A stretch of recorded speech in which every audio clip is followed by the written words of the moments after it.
The Holy Bible, New King James Version, 1 Samuel 24.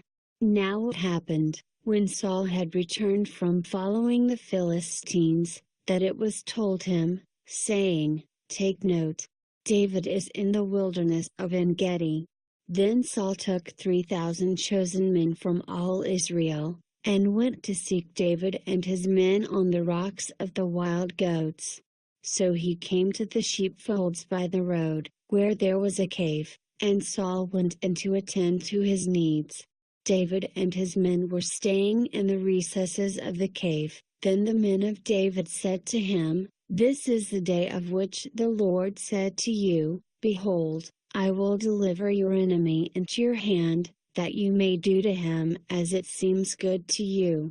And David arose and secretly cut off a corner of Saul's robe. Now it happened afterward that David's heart troubled him because he had cut Saul's robe. And he said to his men, "The Lord forbid that I should do this thing to my master, the Lord's anointed, to stretch out my hand against him, seeing he is the anointed of the Lord." So David restrained his servants with these words, and did not allow them to rise against Saul. And Saul got up from the cave and went on his way. David also arose afterward, went out of the cave, and called out to Saul, saying, "My lord the king." And when Saul looked behind him, David stooped with his face to the earth, and bowed down. And David said to Saul, "Why do you listen to the words of men who say, 'Indeed David seeks your harm'?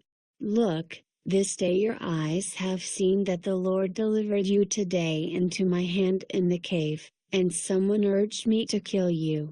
But my eye spared you, and I said, 'I will not stretch out my hand against my Lord, for he is the Lord's anointed.'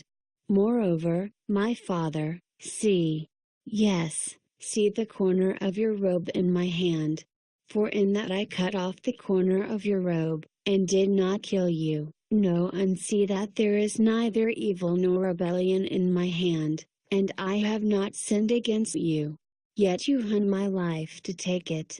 Let the Lord judge between you and me, and let the Lord avenge me on you.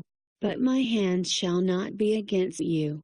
As the proverb of the ancients says, "Wickedness proceeds from the wicked. But my hand shall not be against you." After whom has the king of Israel come out? Whom do you pursue? A dead dog? A flea? Therefore let the Lord be judge, and judge between you and me, and see and plead my case, and deliver me out of your hand. So it was, when David had finished speaking these words to Saul, that Saul said, "Is this your voice, my son David?"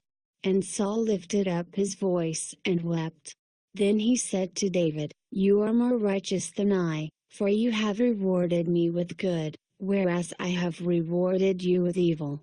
And you have shown this day how you have dealt well with me, for when the Lord delivered me into your hand, you did not kill me. For if a man finds his enemy, will he let him get away safely? Therefore may the Lord reward you with good for what you have done to me this day. And now I know indeed that you shall surely be king, and that the kingdom of Israel shall be established in your hand. Therefore swear now to me by the Lord that you will not cut off my descendants after me, and that you will not destroy my name from my father's house." So David swore to Saul. And Saul went home, but David and his men went up to the stronghold.